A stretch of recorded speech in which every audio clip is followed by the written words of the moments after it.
میں جنرل اسلامی بھائی اور تمام ناظرین سے کہہ دوں کہ بعض اوقات کوئی اسلامی بھائی دیکھ کر کسی سے پارٹنرشپ کر لیتے ہیں، کسی کے ساتھ انویسٹمنٹ کر لیتے ہیں، کسی کے بزنس میں چلے جاتے ہیں، کسی کے ساتھ گھر بسا لیتے ہیں، اور جب کچھ 19-20 ہوتا ہے نا تو پھر آتے ہیں دعوت اسلامی والے۔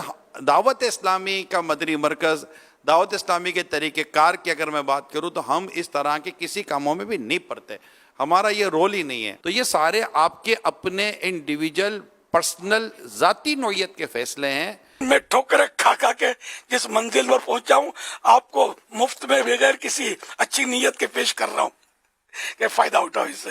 نہ میں شادیاں کرواتا ہوں نہ ان چکروں میں پڑتا ہوں، مجھے اس کا بھی پتہ ہے کہ اگر گھر چل گیا تو کوئی مجھے آ کر دعوتیں نہیں کھلائے گا، نہ کوئی تحفے تحائف دے گا، اور اگر کچھ 19-20 ہوا آپ وہ پھر دروازے بجاتے رہیں گے کہ بھائی اب گھپی ہو رہی ہے، یہ روٹ کے بیٹھ گئی ہے، اس نے ہاتھ مار دیا ہماری بیٹی کو، اب ذرا ان کو بلاؤ اور سمجھاؤ۔ تو اب میرے اور کام بھی ہے، دکان کا نام کیا رکھ لوں، کارخانے کا نام کیا رکھ لوں، یہ بھی نہیں بتاتا میں۔ جس دن میں نے نام بتانے شروع کیے نا، ہر دوسرا آدمی میرے پاس نام لینے آئے گا، میرا بورڈ چڑھائے گا کہ فلاں فلاں فلاں کی نظر کرم چشم کرم انہوں نے نام دیا ہے۔ پھر یہ آپ کو پتا کاروبار میں جو حساب کتاب ہوتا ہے، جھوٹ دغا دھوکہ، کاروبار میں کیا نہیں ہوتا۔ شاید ہی کوئی بیپاری آپ کو دکاندار ملے گا جو یہ دعویٰ کرے کہ الیاس قادری نے ہم کو نام دیا۔ یہ سارے میرے ذمہ داران جو ہے، اراکین شورا، ہمارے جو معززین ہیں، مفتیان کرام ہیں، علماء دین ہیں، ان کو بھی یہ کام سوچ سمجھ کر نام دینے، رشتے کے مشورے دینے وغیرہ وغیرہ میں بہت احتیاط کرنی ہے۔ کوئی دوسری شادی کا بھی مشورہ مانگے نا تو مت دینا۔ ایک بار کسی نے دوسری شادی کری، حق نکاح کیا تھا، میں نے مبارکباد دی تھی، میں ایسا کیش ہوا ہوں اور اسلامی بہنوں میں ایسا ہنگامہ ہوا ہے، یہ میں زندگی بھر نہیں بھولوں گا۔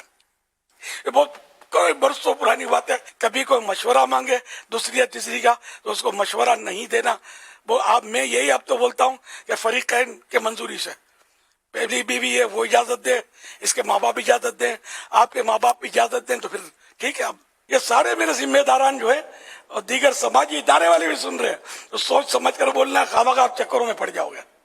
بس یہ بولو جو کرنا ہے فریقین کی منظوری سے کریں، ہم نہیں پڑھتے بیچ میں۔ خود بخود نکاح ہوئے، جھگڑے ہوئے نا، اس کے باوجود میرے پاس کیسے میرے پاس آ کے لوگ لڑے کہ ہم تمہارے ساتھ دیکھتے تھے اس لیے بیٹی دے دی تھی، یہ تمہارا آدمی اس لیے بیٹی دیتی تھی، تمہارا مرید اس لیے بیٹی دیتی تھی، دعوت اسلامی کا مبلغ اس لیے بیٹی دیتی تھی۔ دنیا بس ہے یار، ذرا کچھ 19-20 ہوا تو یہ گلے پڑ جاتی ہے۔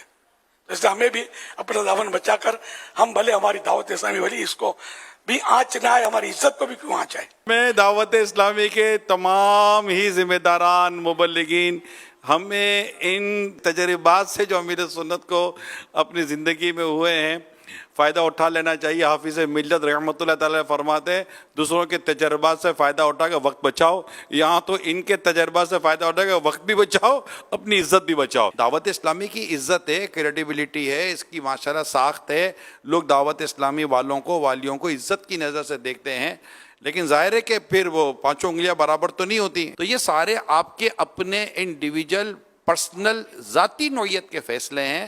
بالکل آپس میں کاروبار ہوتا ہے، آپس میں رشتے قائم ہوتے ہیں، گھر آباد بھی ہوتے ہیں، کاروبار بھی چل رہے ہوتے ہیں، لیکن جب خدا نہ خواستہ 19-20 ہوتا ہے تو پھر دعوت اسلامی کو اور دعوت اسلامی کے ذمہ داران کو ہدف پہ لیا جاتا ہے۔ آپ کے سامنے بڑا کیٹیگوریکلی اسٹیٹمنٹ ہے امیر سنت کا کہ ہم ایسا نہیں کرتے، بلکہ اب ہمیں سمجھا رہے ہیں کہ آپ لوگ ایسا مت کرنا۔